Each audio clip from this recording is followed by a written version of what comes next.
I'm gonna show you the quick and easy way how you can fix Instagram not having notes. Now you can see if I go to my DMs here, you can see I thankfully do have notes, but this wasn't always the case. Back then, I saw that my friend was having notes, but for me, when I go to my account, I didn't have notes yet.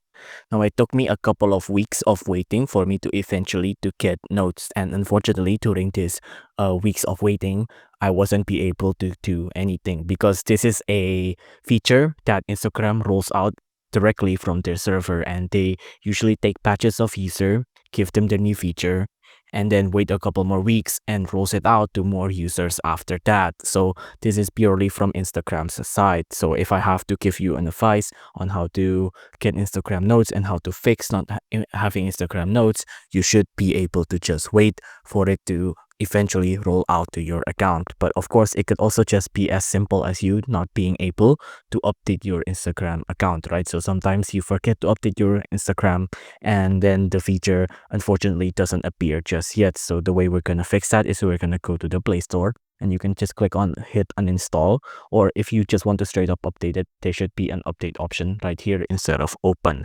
if your app is outdated. If you enjoyed this video, please do consider liking and subscribing.